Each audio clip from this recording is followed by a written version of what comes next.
علامہ ابن جوزی رحمۃ اللہ تعالی لکھتے ہیں اللہ پاک کے آخری نبی رسول مقبول علیہ الصلوۃ والسلام نے فرمایا میرے پاس جبریل امین حاضر ہوئے، عرض کی یا رسول اللہ صلی اللہ تعالی علیہ وسلم قیامت میں ایک نوجوان کو لایا جائے گا، وہ غمگین ہوگا، رو رہا ہوگا، فرشتے اس کو لوہے کے گرزوں یعنی آئرن راڈ سے اسے ہانک رہے ہوں گے، وہ نوجوان 1000 سال تک الامان الامان پکارتا رہے گا لیکن اس کو امان نہیں دی جائے گی۔ پھر اس نوجوان کو 1000 سال کے بعد رب قہار کی بارگاہ میں پیش کیا جائے گا، اللہ پاک فرشتوں کو حکم دے گا کہ اسے منہ کے بل جہنم میں ڈال دو۔ جبریل امین کا بیان سن کر رسول اکرم صلی اللہ تعالی علیہ وسلم نے فرمایا اے جبریل یہ کون ہوگا؟ عرض کیا حضور وہ آپ کا ایک امتی ہوگا۔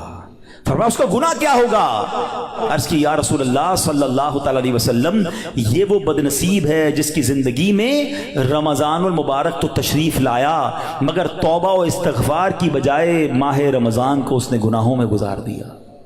رمضان میں گناہ نہیں کرنے، یہ بات سمجھ لو۔ آج میرے پیارے اسلامی بھائیوں بات بڑی سمجھنے والی ہے۔ مجھے ایک بات بتائیں، کوئی کہیں بھی گناہ کرے، گناہ ہوتا ہے، غلط ہے، مگر کوئی مکہ پاک میں جا کے گناہ کرے، حدود حرم میں جا کے گناہ کرے، ایک گناہ 1,00,000 گناہ کے برابر ہو جاتا ہے، سزا زیادہ ہو جاتی ہے۔ آپ کی مسجد کے باہر روڈ پہ کھڑے ہو کے معاذ اللہ کوئی گالی نکالے حرام، لیکن مسجد کے اندر آ کر نکالے، آپ کیا کہیں گے؟ خدا کا خوف کرو اللہ کے گھر میں۔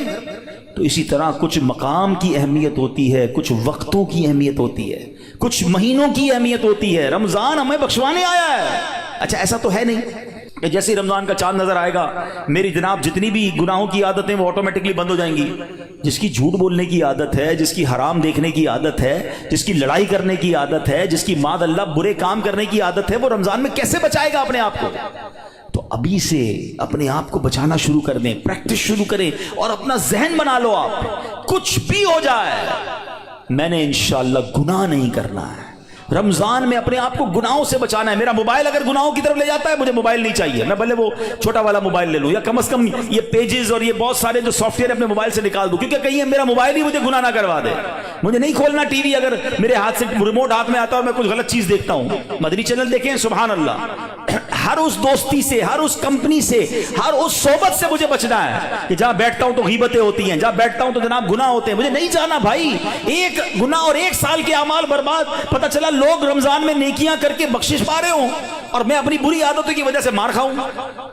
یہ بہت سخت عذاب ہے۔ دیکھیں آپ نے سنا نا کہ 1000 سال تک وہ الامان پکارتا رہے گا مگر اس کی پکار نہیں سنی جائے گی۔ خدا را یہ مہینے میں قدر کرنی ہے، یہ مہینہ میری اور آپ کی بخشش کے لیے آیا ہے، یہ ہمارے اعمال نامے کو بہت زیادہ انشاءاللہ امپروو کرنے کے لیے آیا ہے۔ اللہ کرے کہ ہم اس مہینے کے بارے میں سوچیں۔ ایک اور انداز میرے آقا کا کیا تھا، بی بی عائشہ صدیقہ رضی اللہ تعالیٰ عنہا فرماتی ہیں جب رمضان کا مہینہ تشریف لاتا تو پیارے آقا علیہ الصلوۃ والسلام عبادت پر کمر باندھ لیا کرتے ہیں۔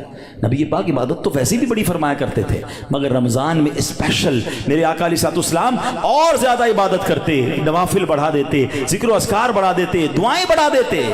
تو ہمیں بھی رمضان میں پلان کرنا ہے کہ میں نے انشاءاللہ تلاوت قرآن کرنی ہے، میں نے رمضان میں اتنے نوافل پڑھنے ہیں، میں نے انشاءاللہ اتنے درود پڑھنے ہیں، میں نے آپ فضول کاموں سے بچنے لگ جائیں، آپ کی ویسے ہی ٹائم میں بڑی برکت ہو جانی ہے۔